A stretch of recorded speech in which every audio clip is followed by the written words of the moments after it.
Welcome to Megamind. I am David. And I am Monica. A quick reminder, please give us a like, hit the bell, and subscribe to our channel. Thank you for watching and supporting us. Section 1. Purpose. The big why we exist question. It's the heart of everything, isn't it? Absolutely. Your purpose is that deep, lasting reason for being, something so meaningful that if your business or your personal project vanished tomorrow, people would genuinely miss it. It's not just about making money, it's about making a mark. And this works just as well for personal life as it does for a company. I mean, think about it. If you asked yourself, if I stop doing this thing, what would the world miss? That's your purpose. Right. And it's not a mission statement full of buzzwords. It's timeless, the kind of thing that would still hold true 50 years from now. The source we're using today suggests writing it as one clear sentence, max 15 words, short, sharp, and impossible to forget. Patagonia nails this. We're in business to save our home planet. That's huge. They're not saying we sell jackets. They're saying we save the planet. Totally different energy. And Tesla is another one. To accelerate the world's transition to sustainable energy. It doesn't even mention cars. The product changes over time, but the purpose stays the same. Exactly. And for a personal example, I once met a youth worker whose purpose was give every child a safe place to grow. That purpose drove everything they did, whether it was running after-school clubs or helping with housing support. I love that. And here's a tip for anyone listening. Write your purpose down and put it somewhere you'll see it every morning. And then, 3 months from today, review it. Does it still feel true? Has it grown with you? Yes, mark that date in your diary now. It's so easy to write something inspiring once and then never check if it's still relevant. Purposes evolve. Oh, and make it feel like you. If you're funny, make it witty. If you're serious, make it punchy. If it's not in your voice, you won't live it. True, because if it doesn't feel natural, you won't act on it. And then it's just another nice quote gathering dust. Section 2. Vision. This is where we're going, the vivid picture of the future you're building. The trick is you're not describing your company. You're describing the world 5 to 10 years from now. And it needs to be vivid. Someone should be able to close their eyes, hear your vision, and imagine what it looks like. IKEA does this perfectly. To create a better everyday life for the many people. Simple, relatable, and it paints a clear image. And it's big enough to inspire without locking them into one product. They can sell furniture, services, even digital tools, and it still fits. Another example is SpaceX. To make life multi-planetary. You can picture rockets, Mars colonies, all of it. Even personally, you could have a vision like a world where every person wakes up energized and pain-free. That's a great one for a fitness coach or wellness business. Yes, and here's a little exercise for anyone listening.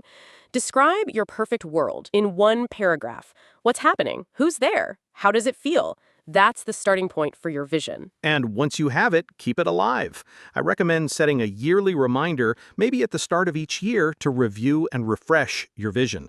The start of January is perfect for this. And here's the secret. When your vision is clear, decisions become a whole lot easier. You know instantly if something moves you toward it or away from it. Exactly. It's like a lighthouse. No matter how stormy it gets, you know which way to steer. Remember to subscribe. Thank you. Section 3. Mission. My favorite. What we do every day. This is the practical bit. Your core work, who it's for, and what makes you different. The formula is super simple. Verb plus who plus what makes you unique. TEDS is a classic. Spread ideas. Short, memorable, and tells you exactly what they do. And they live it every day in talks, events, and online content. A personal version might be empower young artists to share their work with the world. Or a bakery could say, bake fresh bread daily to bring comfort to our neighborhood. And the point is, your mission isn't a marketing slogan. It's a compass for your daily actions. Yes, if your mission is to bring comfort, that means your service, your packaging, even the smell when people walk in should reflect that. And if you're listening, here's your challenge. Pick a date every quarter to check that what you actually do matches your mission. If they're out of sync, adjust one or the other. Otherwise, you'll end up with words on a wall and no one living them. And we've all seen that. Companies with beautiful mission statements that mean nothing in real life. Which is why the best missions are active. They guide behavior, not just branding. Section 4. Values. This is how we behave. Your real, lived principles, not just nice words. You want 3 to 5 values, each linked to a specific behavior. That way you know what they look like in real life. Netflix is the example here. Freedom and responsibility. That's total trust plus full ownership. And they mean it. They hire and promote based on it, and they give people freedom without micromanagement. You can find your values by looking back at your proudest moments and asking, what was I showing then? Google's focus on the user and all else will follow is another good one. It shapes their design and business decisions. Personally, I've got curiosity as a value. For me, the behavior is learn something new every week. And that's the point. Values only matter if they drive action. If you hire, promote, and reward based on them, your culture naturally shifts. If you're listening, review your values every 6 months. Ask yourself, am I still living them? If not, tweak them or change how you act. And don't be afraid to remove a value that doesn't fit anymore. Growth means change. Section 5, culture. How it feels and functions. The daily habits, norms, and energy people experience. And leaders set the tone. Behavior speaks louder than words. What you tolerate, you endorse. That's huge. If you allow negativity, gossip, or low effort, that becomes your culture. Whole Foods is the example here. Founders acted as chief culture officers. They deliberately shaped the atmosphere. And you can do the same, whether you lead a company, a sports team, or your own family. Culture isn't random. It's built through rewards, rituals, and the stories you tell. For example, in a household, culture could be, we eat dinner together at the table. That sets a tone for connection. In a workplace, you could have a Friday ritual where everyone shares a win. That builds positivity and motivation. If you're listening, do a culture check once a year.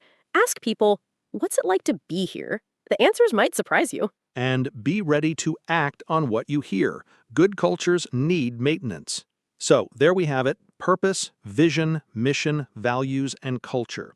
5 pillars that can transform a business or a personal project. And they work together like steps. You can't have a great culture if your values aren't clear. You can't have a strong mission if your vision's fuzzy. Right. It's a system.